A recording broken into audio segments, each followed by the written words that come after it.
दिल्ली में ओ जोन अब O1 और O2 में बंटेगा। यमुना बाढ़ क्षेत्र में कुछ गतिविधियों को मिलेगी अनुमति। दिल्ली के मास्टर प्लान फॉर दिल्ली 2047 के तहत यमुना और उसके बाढ़ क्षेत्र यानी कि O जोन में बड़ा बदलाव किया गया है। अब पूरे O जोन को एक ही संरक्षित क्षेत्र मानने के बजाय इसे O1 और O2 दो हिस्सों में बांटा गया है। नई व्यवस्था के तहत O1 क्षेत्र में किसी भी तरह का निर्माण या विकास कार्य करने की अनुमति नहीं होगी। ये क्षेत्र निर्धारित 1 in 25 ईयर फ्लड प्लान के अंतर्गत आने वाला मुख्य बाढ़ क्षेत्र होगा और इसे सबसे अधिक सुरक्षा प्रदान की जाएगी। वहीं O2 क्षेत्र को बाहरी बफर क्षेत्र के रूप में रखा गया है। इस क्षेत्र में पहले की तरह पूरी तरह से प्रतिबंध नहीं रहेगा। नियमों के अधीन यहां पार्क, ग्रीन स्पेस और कुछ अन्य मनोरंजक गतिविधियों की अनुमति दी जा सकती है।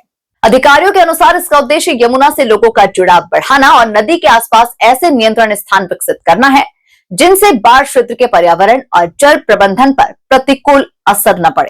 ये बदलाव मास्टर प्लान 2041 के ड्राफ्ट से अलग है। MPD 2041 के यमुना के 1 in 25 ईयर फ्लड प्लान को ग्रीन ब्लू इंफ्रास्ट्रक्चर का हिस्सा बनाने और जहां संभव हो वहां नदी के किनारे करीब 300 मीटर चौड़ा ग्रीन बफर रखने का प्रस्ताव था।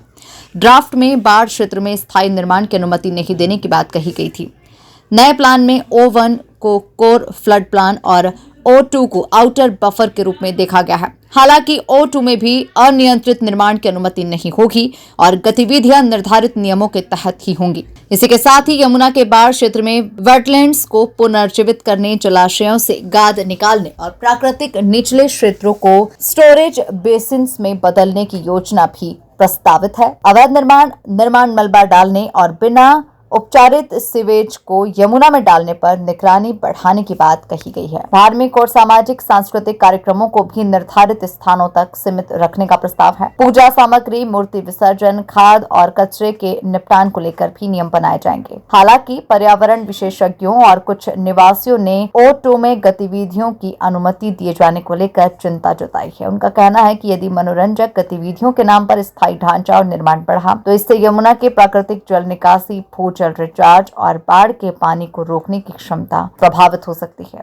DDA के एक वरिष्ठ अधिकारी ने इन चिंताओं के जवाब में कहा कि प्रस्ताव का उद्देश्य अनियंत्रित निर्माण की अनुमति देना नहीं बल्कि ऐसे क्षेत्रों की पहचान करना है जहां पर्यावरण और बाढ़ प्रबंधन को प्रभावित किए बिना नियंत्रित मनोरंजक गतिविधियां की जा सके। इसी बीच यमुना बाढ़ क्षेत्र की जमीन पर वास्तविक सीमांकन का काम भी जारी है। NGT ने संबंधित एजेंसियों को बाढ़ स्तर और कंटूर डेटा के आधार पर ग्राउंड लेवल पर सीमांकन प्रक्रिया तेज करने के निर्देश दिए हैं।